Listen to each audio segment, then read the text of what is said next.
এই guys welcome back to our channel. তো guys বোনের অন্নপ্রাশন আছে, সেই জন্য আজ বিউটি পার্লারে যাবো। তো গাইস তার আগে প্রজেক্ট করছিলাম, তো জানলার দিকে তাকিয়ে দেখলাম ওয়েদারটাও জাস্ট অসাম, খুব সুন্দর। তো গাইস দেখো আমি রেডি হয়ে গেছি, রেডি হয়ে ঘর থেকে বেরোলাম সবে। তো বাড়িতে তো কাজ হচ্ছিলো, তাও আর কি আসলে আমার একটা অ্যালার্জি আছে, সে কারণে মুখে মাস্ক দিয়ে আর কি ঘর থেকে আমি বেরোচ্ছিলাম। তো দেখো রাস্তায় হাঁটতে হাঁটতে আমি বিউটি পার্লার দিকে চলে এসেছি, কারণ বিউটি পার্লারটা প্রায় অনেক কাছে, বাড়ির কাছে প্রায়। তো সামনেই বিউটি পার্লারটা থেকেই আমি চুল স্ট্রেট করেছিলাম, সেই কারণেই স্পাও করেছিলাম, সেই জন্য আমি এই বিউটি পার্লারটাতেই আসি।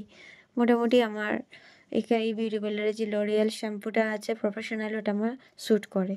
তো গাইজ দেখো আমার মাথায় শ্যাম্পু দিয়েছে, প্রায় 5 থেকে 6 বার হচ্ছে মাথায় আমার শ্যাম্পু দিয়েছে। তো আমার নখটা পর্যন্ত সেভ করে দিয়েছে আর কি, প্রায় আমার হয়ে যাওয়ার পর তবে চুলটা প্রায় স্ট্রেট করলো, স্ট্রেটনার দিয়ে স্ট্রেট করছিল, আর হচ্ছে যে সিরাম দিচ্ছিল। তো দেখো আমার চুলটা প্রায় শেষ হয়ে গেল, হয়ে যাওয়ার পর আমি টাকা পেমেন্ট করে বাড়ির দিকেই এগোচ্ছি। তো বাড়ির দিকে যেতে যেতে তো গাইস দেখো আমি বাড়ির দিকে প্রায় চলেই এসেছি। তো দেখো আমার চুলটাই প্রায় আমার স্ট্রেট হয়ে গেছে, ঘরের মধ্যে ঢুকেও গেলাম। চলো গাইস পরের ব্লগে দেখা হবে। লাইক